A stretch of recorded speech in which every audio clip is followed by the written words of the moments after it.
My name is Marcus Rivera, and I need to tell someone about what's been happening to me. I've been living the same day for what feels like an eternity now, but here's the thing that makes it truly terrifying. I'm the only one stuck. Everyone else around me continues to age, to live their lives, while I'm trapped in an endless loop of Tuesday, October 15th, 2024. I know how this sounds. Trust me, I've considered every possibility. Mental breakdown, brain tumor, elaborate prank, government experiment, alien abduction. I've thought of it all. But what I'm experiencing is real, and it's getting worse with each passing iteration of this cursed day. It started exactly 127 days ago, though for me, it's been the same day repeating over and over again, 127 times. I wake up in my small studio apartment in Millbrook, a quiet town in upstate New York where nothing exciting ever happens. My digital alarm clock shows 7:15 in the morning, just like it always has. The numbers glow red in the dim morning light that filters through my cheap Venetian blinds. The same weatherman on Channel 8 tells me it's going to be partly cloudy with a high of 62 degrees Fahrenheit. His voice is cheerful and predictable, like a broken record that never stops playing. The same song plays on my bedside radio, November Rain by Guns N' Roses, and Axl Rose's voice fills my apartment with the exact same melody, the exact same guitar riffs, the exact same drum beats that I've heard 127 times now. I shower in the same lukewarm water that never gets quite hot enough. I eat the same breakfast of scrambled eggs and wheat toast with strawberry jam. The eggs are always slightly runny, the toast always a little too brown on one edge. I drink the same cup of black coffee from my favorite mug, a blue ceramic one with a chip on the handle that my sister gave me 3 Christmases ago. Then I head to work at the Millbrook Public Library, where I've been a librarian for the past 6 years. The walk to work takes exactly 14 minutes. I pass the same houses with their perfectly manicured lawns, the same white picket fences, the same flower gardens that Mrs. Plows Chen tends to every morning at 7:45. She waves at me from behind her rose bushes, and I wave back, just like I have every single day for the past 127 iterations. Her smile is warm and genuine, completely unaware that we've shared this exact same interaction dozens upon dozens of times. The library is a small brick building that was built in 1952. It sits on the corner of Main Street and Elm Avenue, surrounded by mature oak trees that cast long shadows across the front steps. The building has that old book smell, a mixture of aging paper, dust, and the faint aroma of the coffee that patrons smuggle in despite the no food or drink policy. It's a smell I used to love, but now it fills me with dread because it means another day of watching the same events unfold while being powerless to change anything. The first few times this happened, I thought it was just déjà vu. You know how sometimes you get that strange feeling that you've lived through a moment before? Your brain plays tricks on you, making you feel like you've experienced something that you know logically you haven't. But as the days continued to repeat, I realized something was seriously, fundamentally wrong. I could predict exactly what people would say, what would happen throughout the day, down to the smallest, most insignificant detail. Mrs. Henderson would come in at exactly 9:30 in the morning, walking slowly with her wooden cane that had intricate carvings of flowers along its length. She'd be wearing her navy blue coat with the pearl buttons, and she'd ask for help finding a book about gardening. The same book every single time, The Well-Tended Perennial Garden by Tracy DiSabato, Aust. She'd explain that her arthritis was acting up and she needed advice on low-maintenance plants for her backyard garden. I'd walk her to the gardening section, help her find the book, and she'd thank me with a warm smile before settling into the comfortable reading chair by the window. Tommy Martinez would arrive at the library at 10:30, with his backpack slung over one shoulder and his skateboard tucked under his arm. He was 17 years old, with messy brown hair that always looked like he'd just rolled out of bed, and a collection of band t-shirts that rotated through his wardrobe. He'd head straight to the computer section to work on what he claimed was a school project, but was obviously just gaming. At exactly 10:45, he'd get up to use the bathroom and would accidentally knock over the display of new releases with his backpack. The books would scatter across the floor, always the same books in the same pattern. He'd apologize profusely, his cheeks turning red with embarrassment, and spend the next 10 minutes helping me restack the display. The coffee shop next door, Brewed Awakening, would have their delivery truck arrive at 11:12 in the morning.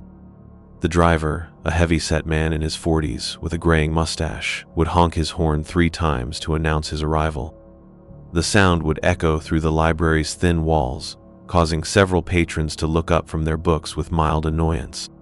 The delivery would take exactly 18 minutes, and I could hear the rumble of the truck's engine and the clatter of crates being unloaded. At first, I tried to change things. I experimented with different approaches, different actions, different words. I would take alternate routes to work, walking down Pine Street instead of Main Street, or cutting through the park instead of following the sidewalk. I tried eating different foods for breakfast, oatmeal instead of eggs, orange juice instead of coffee. I attempted to engage people in different conversations, to ask different questions, to behave in ways that might alter the course of the day. But no matter what I did, everyone else seemed to be following the same rigid script. They would say the exact same words, make the exact same gestures, react in the exact same ways to my attempts at deviation. It was like watching a movie play out over and over again, except I was the only one who remembered the previous screenings. The other actors continued to hit their marks, deliver their lines, and play their roles without any awareness that they'd done it all before. When I tried to warn Tommy about the book display, he'd laugh and tell me I was being weird. When I tried to discuss different gardening books with Mrs. Henderson, she'd politely insist that the well-tended perennial garden was exactly what she needed. When I tried to change my conversations with my coworkers, they'd steer the discussion back to the same topics we'd covered in every previous iteration. That's when I started to notice the aging. It was incredibly subtle at first, so subtle that I almost dismissed it as my imagination. Mrs. Henderson's hair seemed a little grayer, with more silver threads woven through the brown. Tommy looked like he might have grown a fraction of an inch taller, and his voice seemed slightly deeper when he apologized for knocking over the books. My coworker Diane appeared to have new lines around her eyes, tiny creases that caught the light when she smiled. But I rationalized these observations away. Maybe I just hadn't been paying close enough attention to people's appearances before. Maybe the stress of experiencing what felt like déjà vu was making me hyper-aware of details I'd previously overlooked. Maybe the fluorescent lighting in the library was playing tricks on my perception. But, as the loops continued, the changes became more pronounced and impossible to ignore. Mrs. Henderson's transformation was the most noticeable because I interacted with her every single day. Her salt and pepper hair gradually shifted to predominantly gray, then to an almost pure silver color. The lines on her face deepened, particularly around her eyes and mouth. Her posture became more stooped, and she began to lean more heavily on her carved wooden cane. Her hands, which had been lined but steady, became increasingly gnarled and shaky. Tommy's changes were dramatic in a different way. He was 17 when this all started, caught in that awkward transition between teenager and adult. But as the days repeated, I watched him grow taller, his shoulders broaden, and his face mature. His voice dropped from the occasionally cracking tenor of adolescence to the steady baritone of a young man. His coordination improved, and he stopped knocking over things with the casual clumsiness of youth. Even his style evolved. The band t-shirts gave way to more mature clothing choices. Diane's aging was perhaps the most heartbreaking to observe because we'd been close friends for years. She was 31 when this started, just a year younger than me, with shoulder-length blonde hair and bright blue eyes that sparkled with intelligence and humor. We'd often eat lunch together, sharing stories about difficult patrons or gossiping about library politics. But as the loops continued, I watched crow's feet develop around her eyes, watched her hair begin to show streaks of gray, watched her posture change as the years seemed to accumulate on her shoulders. The most disturbing part was that they didn't seem to notice these changes. When I carefully mentioned to Diane that she looked tired, she would respond with genuine confusion. "What do you mean, Marcus? I feel fine. Same as always. Did you sleep okay last night?" Her concern for my well-being was touching, but it also highlighted how oblivious she was to her own transformation. When I delicately asked Mrs. Henderson about her hair color, she looked at me like I'd said something completely nonsensical. "Marcus, dear, my hair has been gray for years now, ever since my Harold passed away. Are you feeling all right? You seem a bit confused today." Her weathered hand would pat my arm with grandmotherly concern, and I'd realize that from her perspective, her hair had been gray for years because she'd lived through those years while I remained frozen in time. I started keeping a detailed journal, documenting every change I observed with the meticulous attention of a scientist conducting an experiment. I noted Mrs. Henderson's progression from a woman in her early 70s to someone who appeared to be in her 80s or even 90s. I tracked Tommy's transformation from a gangly teenager to a confident young adult. I recorded the subtle signs of aging in every person I encountered regularly. The mailman who developed a pronounced limp, the barista at the coffee shop, whose dark hair gradually turned gray, the security guard at the bank whose face became increasingly weathered and lined. But the most horrifying realization came when I looked in the bathroom mirror one morning during my 34th loop. I stared at my reflection for a long time, examining every feature with intense scrutiny. My dark brown hair showed no signs of gray. My face had no new lines or wrinkles. My 32-year-old body felt exactly as strong and healthy as it had when this nightmare began. Not a single day had passed for me physically, while everyone around me was aging at what appeared to be an accelerated rate. While everyone around me experienced the passage of time, weeks, months, possibly even years from their perspective, I remained frozen at the exact same point in my life. It was as if I'd been removed from the normal flow of time, preserved like an insect in amber while the world continued to evolve around me. I tried telling people what was happening to me. I tried explaining to Diane that we'd had the exact same conversation dozens of times before, that I knew exactly what she was going to say before the words left her mouth. I tried warning Tommy about knocking over the book display before it happened, predicting the exact books that would fall and how they would scatter. I tried telling Mrs. Henderson that she'd asked me about the same gardening book every single day for months. But they all reacted as if they were hearing this information for the first time. Diane would look concerned and suggest I see a doctor, worried that I might be experiencing some kind of stress-related breakdown. Tommy would laugh uncomfortably and change the subject, clearly thinking I was either joking or losing my mind. Mrs. Henderson would pat my arm gently and tell me that stress could cause all sorts of strange thoughts, speaking from the wisdom of her many years. The worst part was watching them forget our previous interactions. I could see the confusion in their eyes when I referenced conversations we'd had yesterday, conversations that, for me, had happened just 24 hours earlier, but for them, had occurred weeks or months ago, in their rapidly progressing timelines. They had no memory of our previous discussions because, in their experience, those conversations had happened in the distant past, faded by the accumulation of new experiences and memories. I began to understand that I was becoming a stranger to people I'd known for years. From their perspective, I was a man who seemed oddly familiar with their lives, who knew things about them that I shouldn't know, who referenced shared experiences that they could barely remember. It was deeply unsettling for them, and I could see the growing discomfort in their interactions with me. I decided to experiment more aggressively with breaking the pattern. I called in sick to work, hoping to disrupt the day's sequence of events. But somehow, I still found myself at the library by noon, drawn there by a series of seemingly random circumstances. My apartment's water heater broke, forcing me to leave. My neighbor asked me to help with an emergency, which led me to the downtown area. A series of coincidences and obligations conspired to bring me back to the library, where the day's events continued to unfold exactly as they always had. I tried leaving town entirely, driving my aging Honda Civic as far as I could get in a single day. But invariably, my car would break down, or I'd receive an urgent phone call that forced me to return, or some other obstacle would arise that brought me back to Millbrook by evening. It was like the universe itself was conspiring to keep me trapped in this specific location, in this specific sequence of events, while everyone else was free to age and move forward through time. The psychological toll began to weigh on me heavily. Imagine watching people you care about age rapidly while being unable to form new memories with them.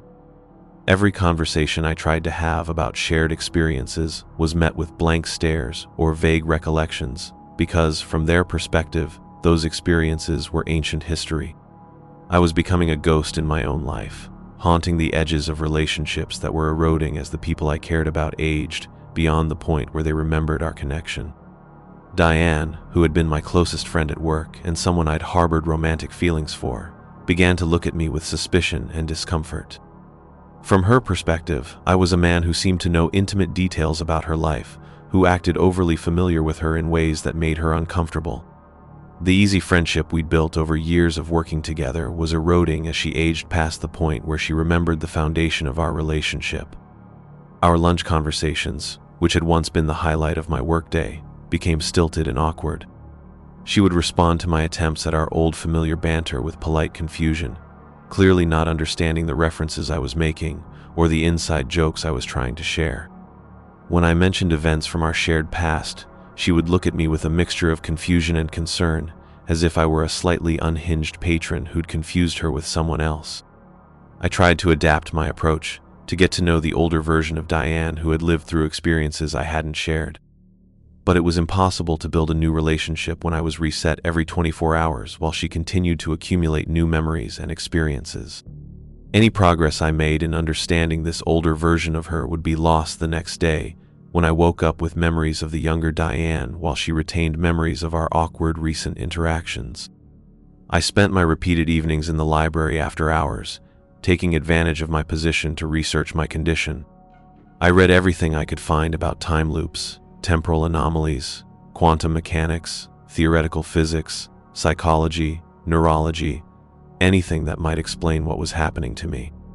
I found stories about people claiming to experience similar phenomena, but they were always dismissed as psychological disorders, elaborate hoaxes, or the delusions of mentally unstable individuals.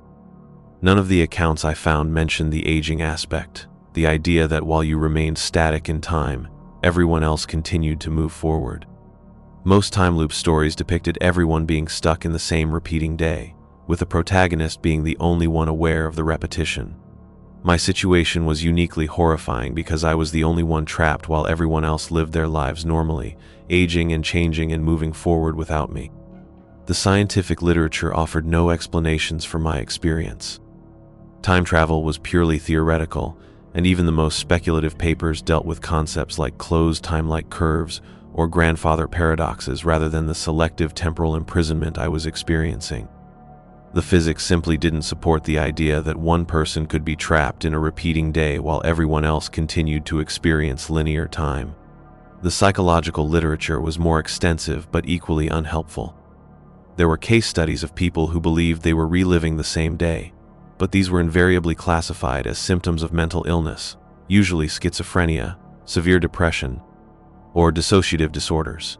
The patients described feelings of déjà vu, false memories, and the belief that they were trapped in repeating cycles. But their conditions were treated with medication and therapy rather than being accepted as genuine temporal anomalies. I began to question my own sanity. Maybe I was experiencing an elaborate delusion. Maybe the aging I observed in others was actually just the normal passage of time, and my perception that only one day had passed was the result of a severe psychological break. Maybe I'd been in some kind of catatonic state for months, and my brain was creating the illusion of a repeating day to protect itself from the reality of lost time. But the details were too consistent, too precise for a delusion. I could predict exact words, exact timing, exact sequences of events down to the second. If this were a psychological disorder, the hallucination would be more chaotic, more variable. Delusions don't typically maintain such rigid consistency over extended periods. I also tested my predictions against external events that I couldn't have influenced or imagined. The delivery truck at the coffee shop arrived at exactly 11:12 every day. The local radio station played the same songs in the same order. The weather followed the same pattern of partial clouds with a high of 62 degrees. These were details that existed independently of my mental state, confirming that I was indeed experiencing the same day repeatedly. The loneliness was becoming unbearable. I was surrounded by people I'd known for years, but I was becoming increasingly isolated as they aged beyond our shared experiences and memories.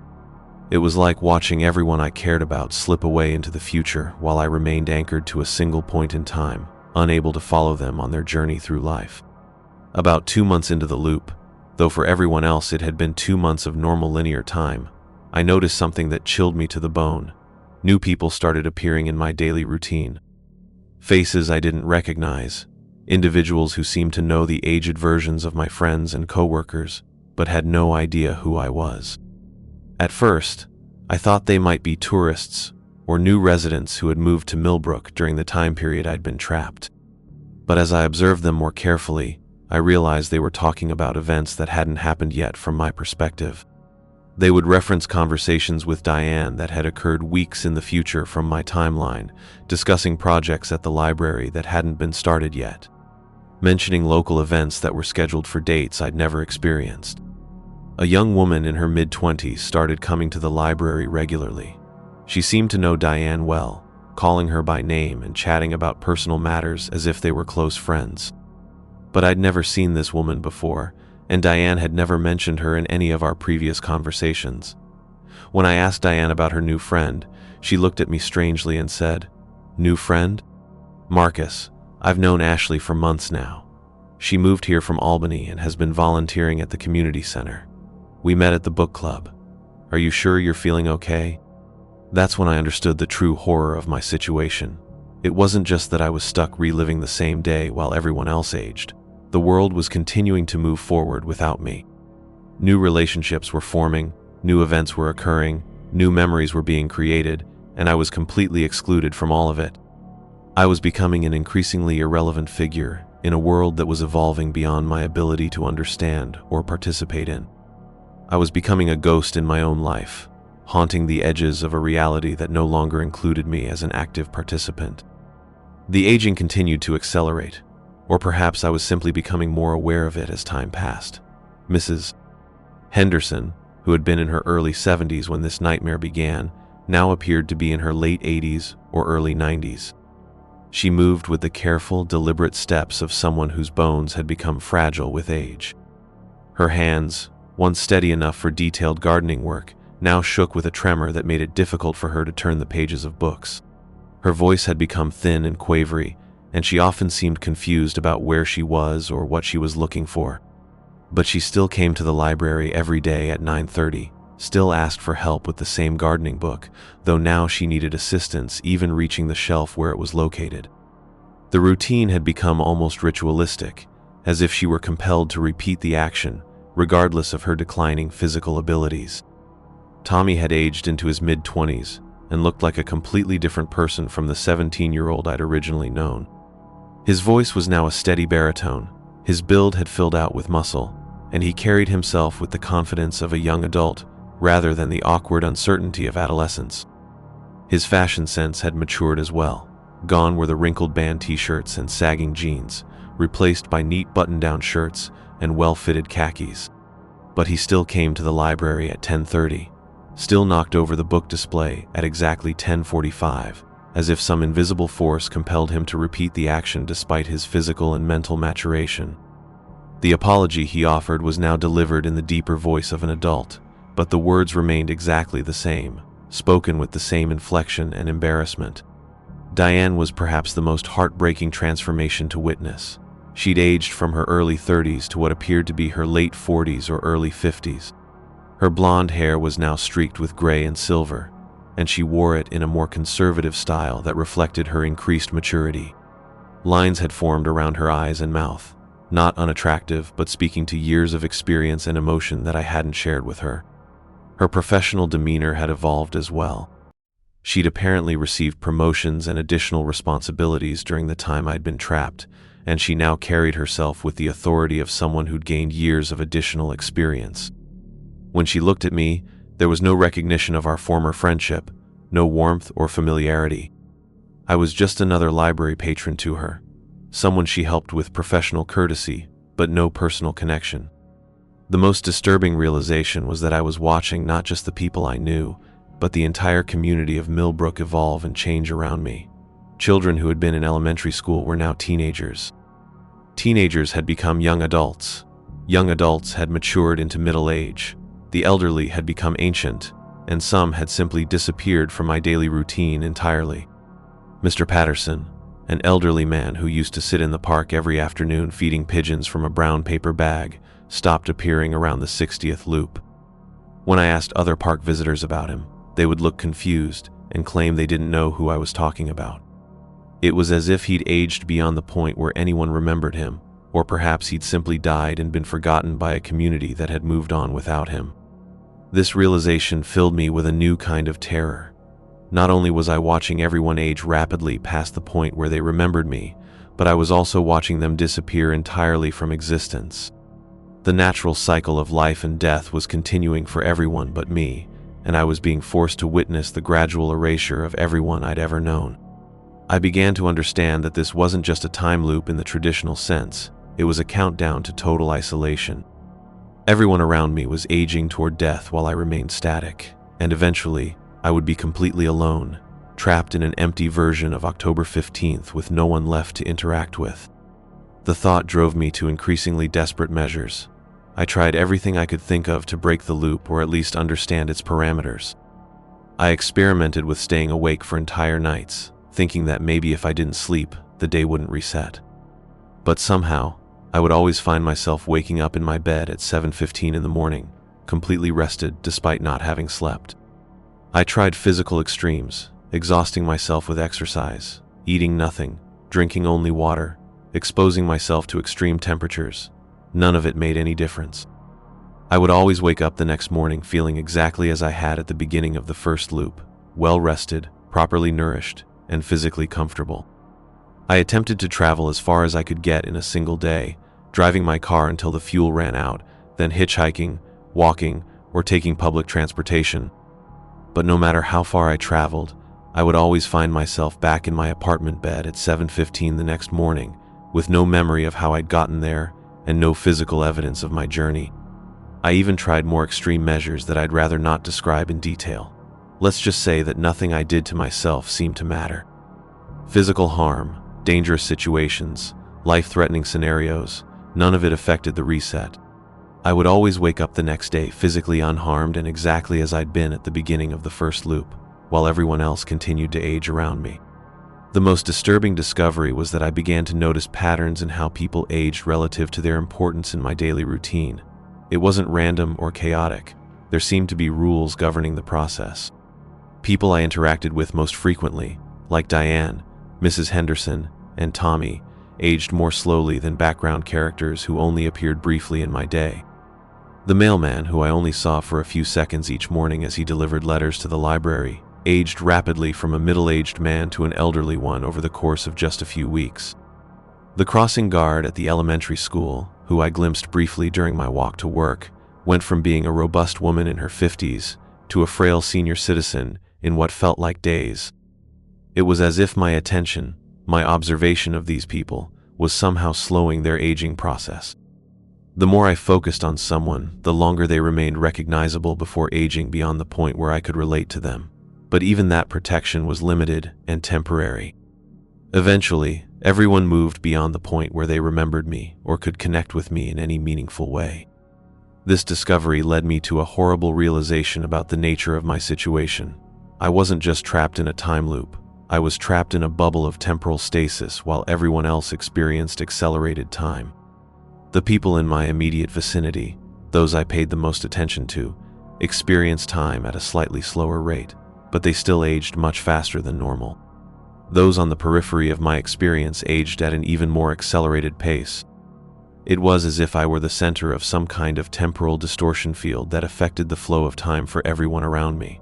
The closer someone was to the center of my attention, the more slowly they aged.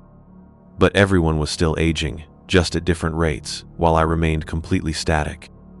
I started avoiding people, thinking that maybe if I didn't interact with them, they wouldn't age.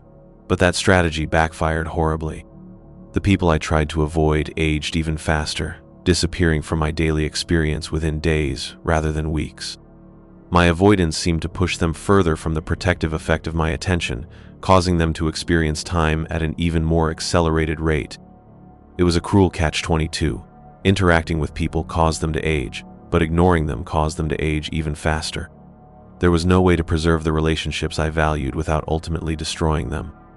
I was toxic to everyone around me, a temporal poison that corrupted the natural flow of time for anyone who came into contact with me.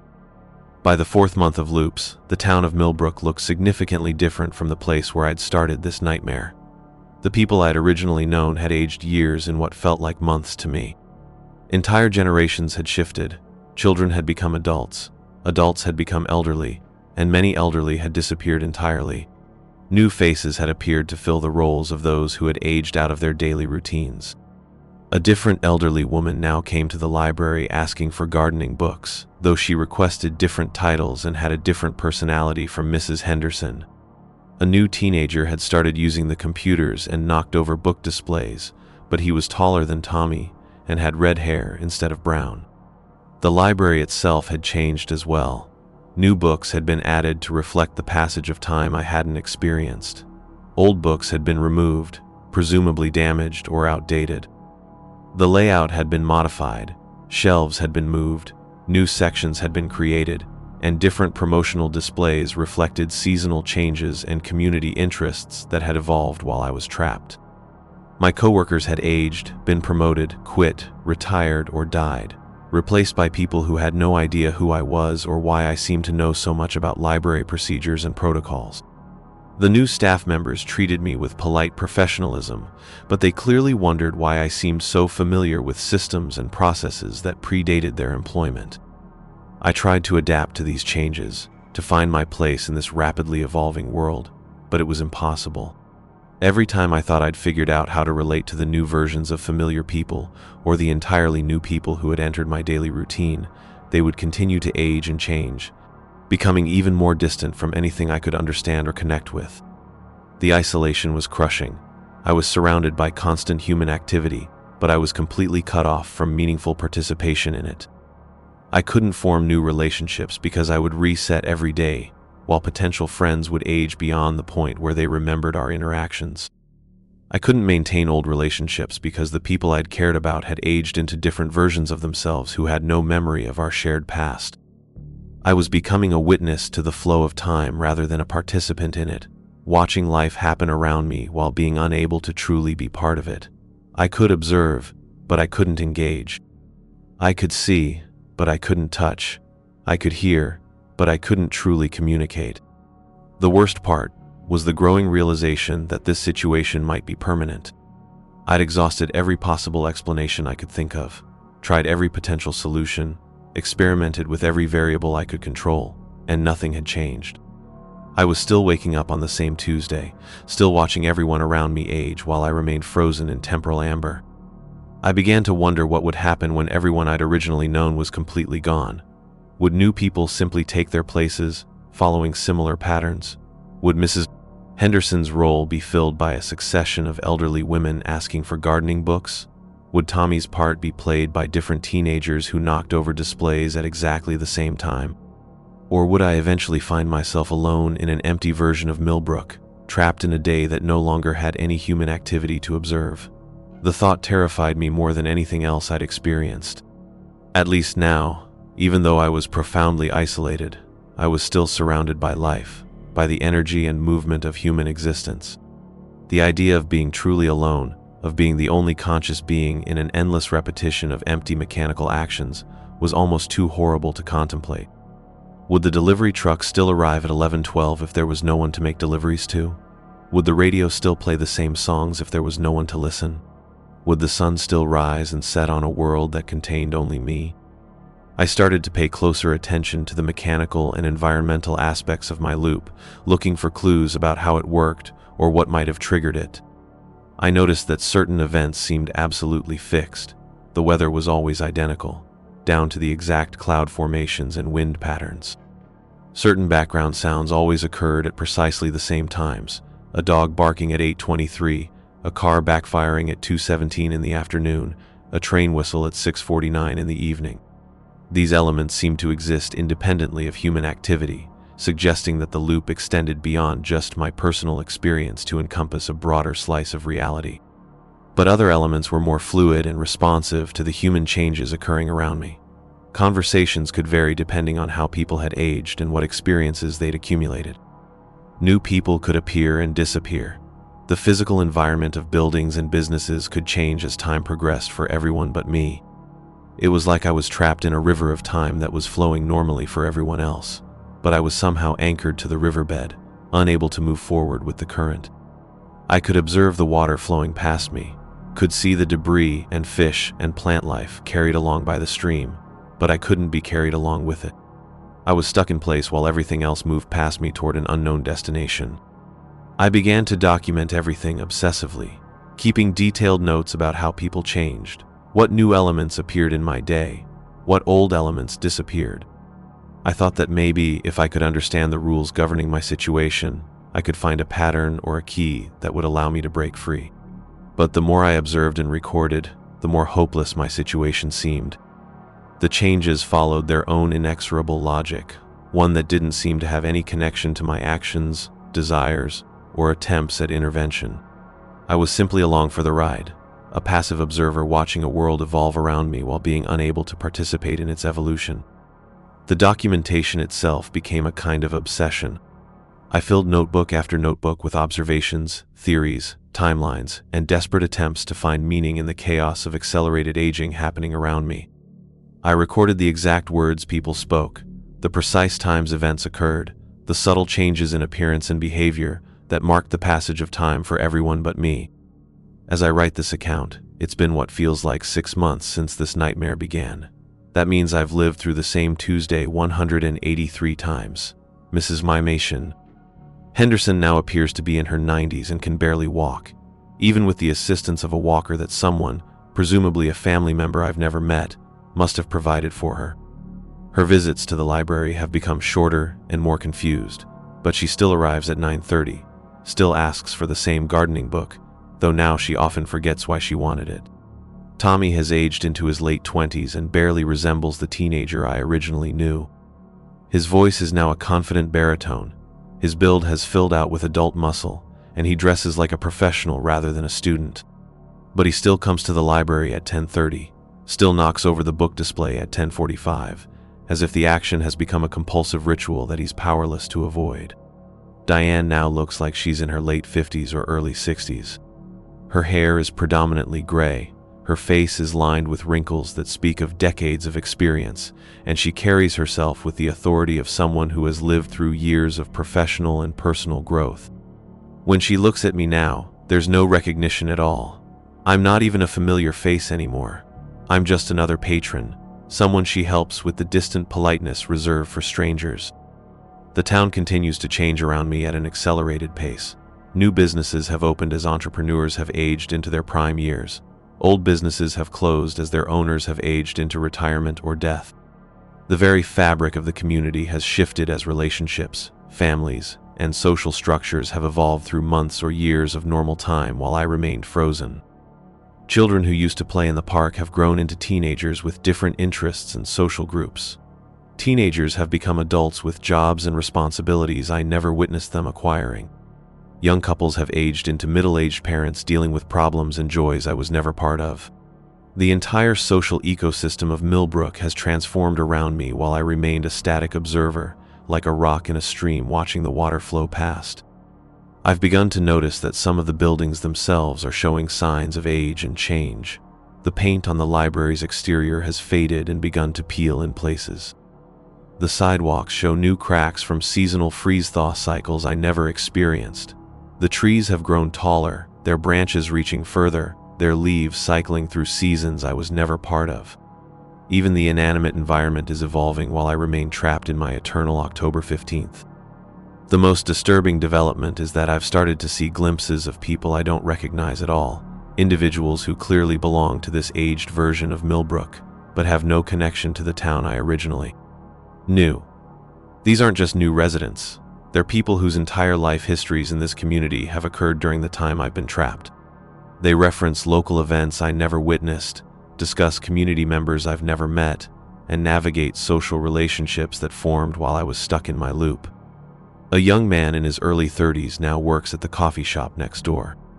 He knows all the regular customers by name, has clearly been part of the community for some time, and seems to have formed genuine friendships with people I recognize, but who have aged beyond my ability to relate to them.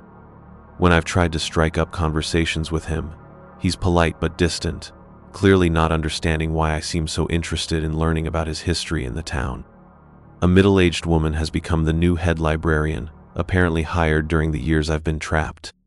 She knows the library systems better than I do now, has implemented new procedures and policies I was never part of developing, and has formed professional relationships with staff members who barely remember me. When I try to assert my knowledge of library operations, she looks at me with confusion and mild concern, clearly wondering why a patron seems to think he knows more about running the library than she does. These new people represent the most terrifying aspect of my situation. The world has moved on without me. Not only have the people I knew aged beyond recognition, but entirely new lives have been lived, new relationships have been formed, and new community structures have been established. I'm not just isolated from the people I once knew. I'm completely disconnected from the entire social fabric of the world around me. I've tried to integrate myself into this new version of Millbrook, to find a place in the community that has evolved around me, but it's impossible. Every relationship I attempt to build resets the next day from my perspective, while the other person retains memories of our awkward interactions. I become increasingly creepy and obsessive in their minds as I try to fast-track relationships that, for them, need time to develop naturally. The young man at the coffee shop has started to avoid me after I tried to explain that I felt like I knew him, even though we'd never really met. The new head librarian has begun to limit my access to certain areas of the library after I kept insisting that I used to work there and knew where everything was kept. My attempts to connect with people are backfiring, making me seem unstable and potentially dangerous. I've also noticed that my ability to predict exact conversations and events has become less reliable as the community has changed. While the basic structure of my day remains the same, I still wake up at 7:15, still hear the same weather report, still experience the same mechanical events. The human interactions have become more variable as new people with different personalities and histories have taken the places of those I originally knew. This loss of predictability has added a new layer of anxiety to my already unbearable situation. The small comfort I derive from knowing exactly what would happen has been eroded as the world has evolved beyond my ability to understand or anticipate. I'm not just trapped in a time loop anymore. I'm trapped in an ever-changing maze where the walls keep shifting while I remain in the same position. The seasonal changes I observe but don't experience have become particularly cruel reminders of my situation. Through the library windows, I can see the same trees displaying different amounts of growth, different patterns of leaf development, different stages of maturity. The flower gardens that Mrs. Chen tends show the accumulated effects of multiple growing seasons, perennials that have spread and filled in, established root systems that have had time to develop, landscaping choices that reflect years of gardening experience. But I never feel the passage of seasons. I never experience the gradual warming of spring, the heat of summer, the crisp air of autumn, or the cold of winter. I'm trapped in a single day's weather pattern while everyone around me lives through the full cycle of seasonal change. They dress for weather I never experience, plan for seasonal activities I'm never part of, and organize their lives around natural rhythms I can observe but never participate in. I've become obsessed with trying to calculate how much time has actually passed for everyone else. Based on the aging I've observed, particularly in people whose ages I knew precisely when this started, I estimate that while I've experienced 6 months of repeated days, the real world has progressed through at least 2 to 3 years, possibly more. Tommy, who was 17 when this began, now appears to be in his late 20s or early 30s. That suggests a passage of 10 to 15 years from his perspective. But Mrs. Henderson, who was in her early 70s, now appears to be in her 90s, which would suggest a passage of 15 to 20 years. The discrepancy might be due to different rates of aging for different people, or it might reflect my inability to accurately judge ages in people who have changed so dramatically. The math is disturbing regardless of the exact figures. While I've lived through approximately 183 days, the people around me have lived through years of normal time. They've experienced thousands of days, countless experiences, major life changes, and natural human development, while I've been frozen in a single moment. I've tried to estimate how many people have died during this time period. Millbrook has a population of about 8,000 people, with a normal death rate that would mean dozens of people die each year. That means potentially hundreds of people have died while I've been trapped, people I might have known or interacted with, whose deaths I was never aware of because they occurred outside my limited daily experience. The thought fills me with a profound sense of loss and disconnection. I've been absent from years of human experience: births, deaths, marriages, divorces, graduations, achievements, tragedies, celebrations. Entire lifetimes of significant events have occurred while I was stuck in my temporal prison, unable to participate in the joys and sorrows that make up the fabric of human existence.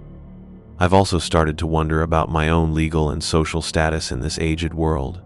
From the perspective of everyone else, I disappeared years ago. My job, my apartment lease, my bank accounts, my credit cards, my insurance policies, all of these would have lapsed or been terminated due to my apparent absence. I exist in a legal and financial limbo, a person who has been missing for years but who continues to show up in the same place every day. My apartment still resets to its original condition every morning, but I wonder what happened to the real apartment in the normal timeline. Was I evicted for non-payment of rent? Did someone else move in? Are my belongings in storage somewhere? Or were they disposed of when I was presumed dead or missing? These practical concerns add another layer of horror to my situation. Even if I could somehow break free from this loop, I would emerge into a world where I legally don't exist, where everyone who knew me believes I've been gone for years, where I have no job, no home, no official identity. I would be a temporal refugee, displaced not in space but in time, trying to rebuild a life in a world that has moved on without me. The physical evidence of my situation has also become more complex.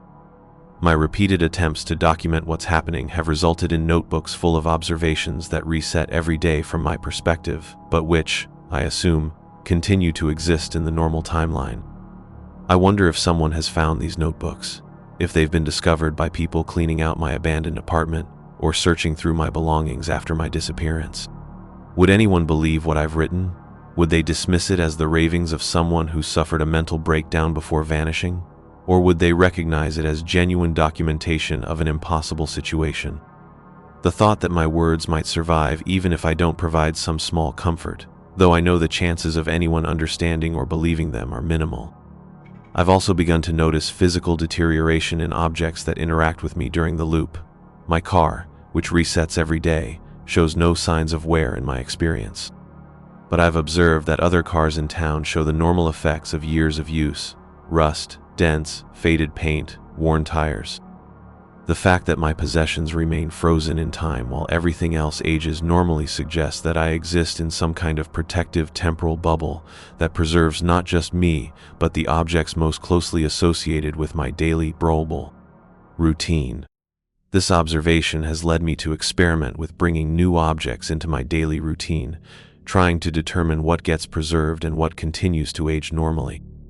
Items I carry with me throughout the day seem to reset along with everything else in my immediate environment, but objects I only touch briefly or interact with minimally continue to show the effects of time.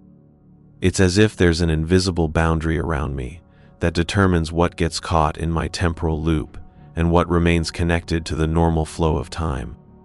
The boundary seems to be defined by the level of my interaction with objects and people rather than by simple physical proximity. As my isolation has deepened, I found myself talking to objects, to empty rooms, even to my own reflection in mirrors. The human need for communication and connection has become so desperate that I'll have conversations with anything that might provide the illusion of interaction. I've developed elaborate internal monologues, detailed fantasy conversations with people I used to know, and complex philosophical debates with imaginary versions of myself.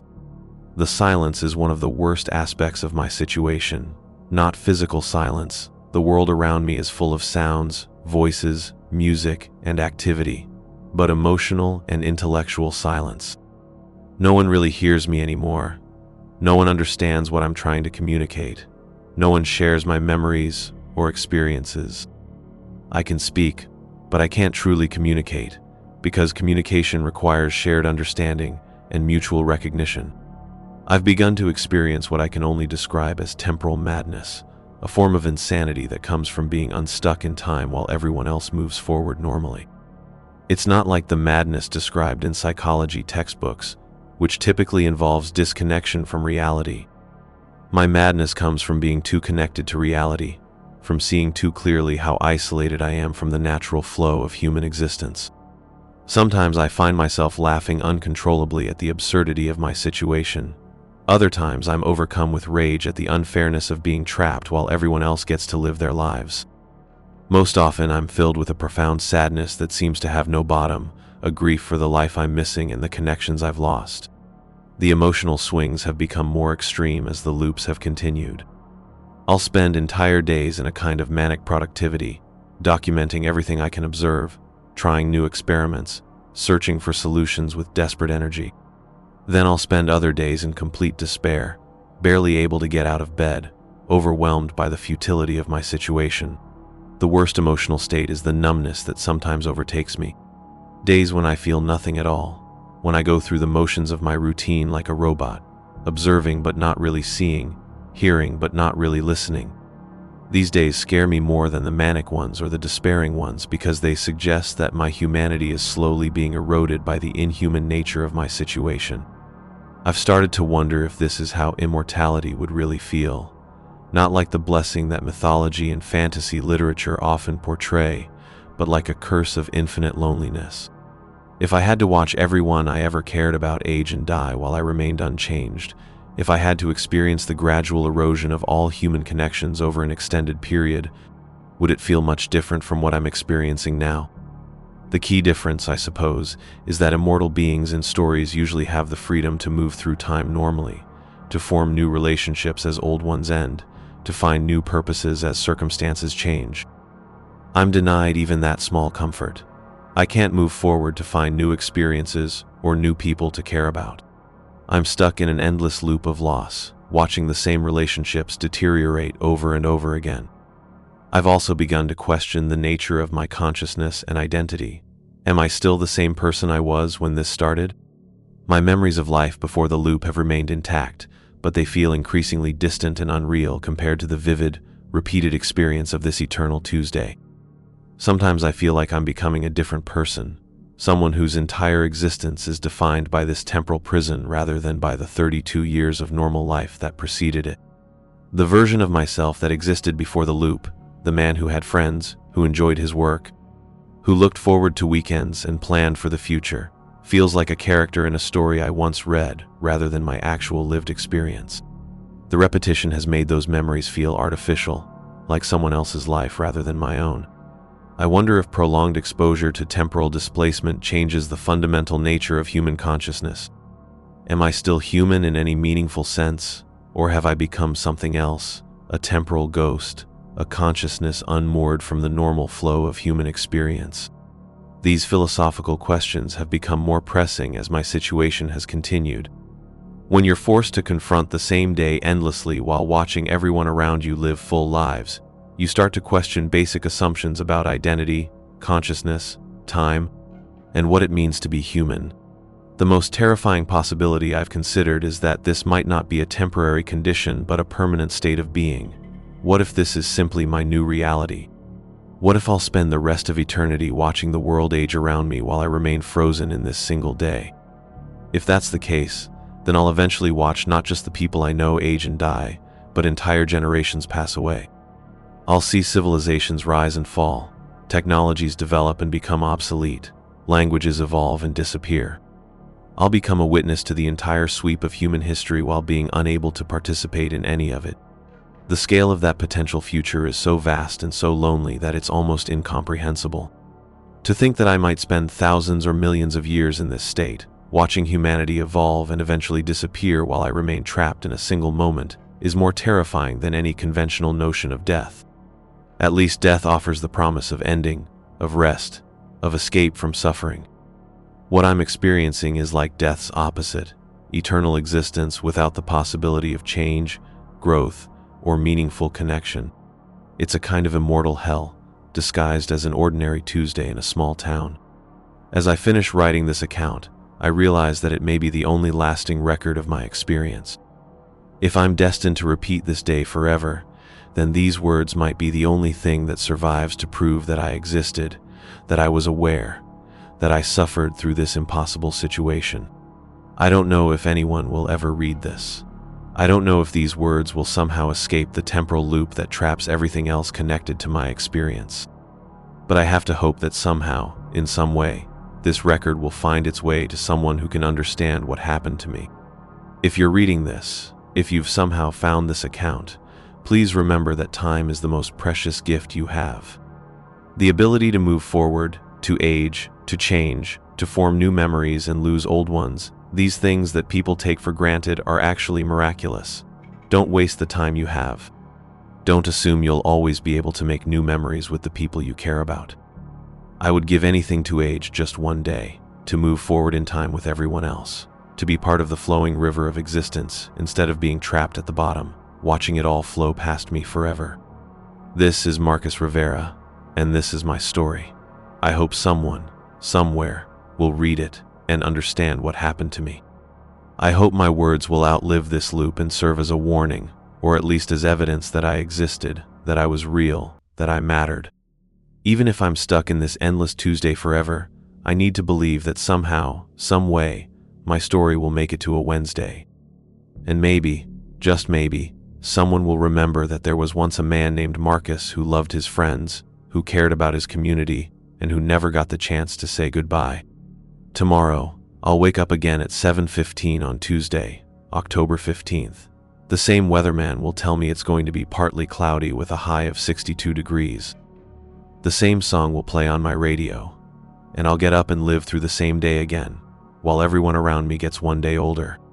And I'll still be 32 years old, trapped in a single moment of time, watching the world age around me while I remain forever static. But maybe, just maybe, someone will read this and know that I was here.